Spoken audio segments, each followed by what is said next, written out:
It was July 19, 1978, when a lonely, middle-aged woman named Meredith moved into 728 West Grove Avenue.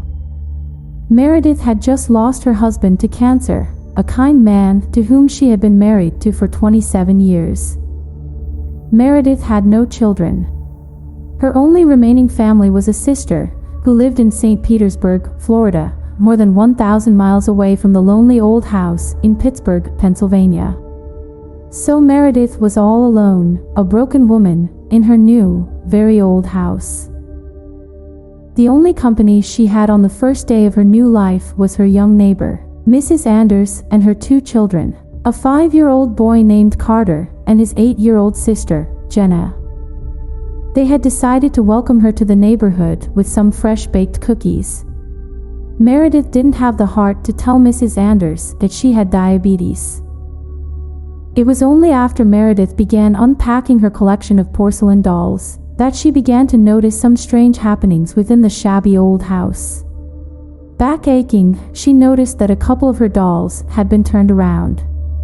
She thought nothing of it. A wind or a careless arm could have done it. But then, one day while Meredith was coming up from the dark, moldy basement, she heard the distinct sound of porcelain shattering against hardwood. Meredith ran upstairs to the little shelves where her dolls were so lovingly placed, only to find that the very first doll she'd ever bought, a beautiful, Russian-style girl with long dark hair, was in smithereens on the floor. Meredith was more sad than scared.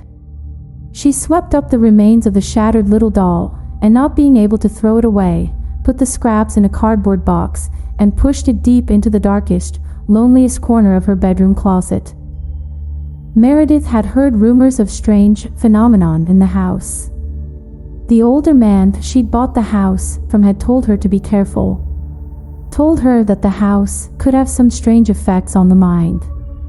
Meredith had thought, at the time, that the man was old and confused. He must have been in his late 80s, after all. But now she began to think and ponder on what the man had said. Especially the curious statement he had made last, "There's something wrong with the basement." The basement was dingy and wet, yes, and perhaps there was some mold or fungus growing in the darkness, but this didn't bother Meredith. That's what basements are like, after all. As she exited the basement again, a knock sounded at the door. It was a fast, frantic knock. Meredith slowly walked towards the door, cautious. She was an older woman living alone, and a robbery wouldn't be unheard of. She opened the door. It was Mrs. Anders, her neighbor. She looked panicked, her eyes bloodshot and her hair a mess. "Oh, Meredith," she began, her voice shaking, "please tell me you've seen Carter today." Meredith thought hard. Her mind wasn't what it used to be. Her memory had started to fade faster lately. "No, I can't say that I have," said Meredith, as she stood racking her brain. A look of disappointment and fear washed over Mrs. Anders. She looked up at Meredith and let out a small gasp. "Meredith, are you feeling all right?" she asked, concern in her voice. To tell the truth, Meredith hadn't been feeling all right. The last few days, she hadn't slept much. She was so tired, and her joints were screaming. She could feel her bones scraping together with every move she made. "I'm fine, dear," said Meredith. Mrs. Anders left and went to the next house. Meredith creaked her way out of the basement and up to look in the mirror in her bathroom. She looked dreadful. Her eyes were sunken, her hair was thin, and her skin had gone ashen gray. She felt her forehead, expecting to find fever, but she was cold and clammy. "There's something wrong with the basement," she muttered to herself, echoing the old man. As she left the bathroom, she felt a sharp pain in her foot. She sat down on her bed and brought her foot to her lap. A large shard of porcelain was protruding from her heel. She felt dizzy. Grasping the shard, she began to pull it out, wincing in pain.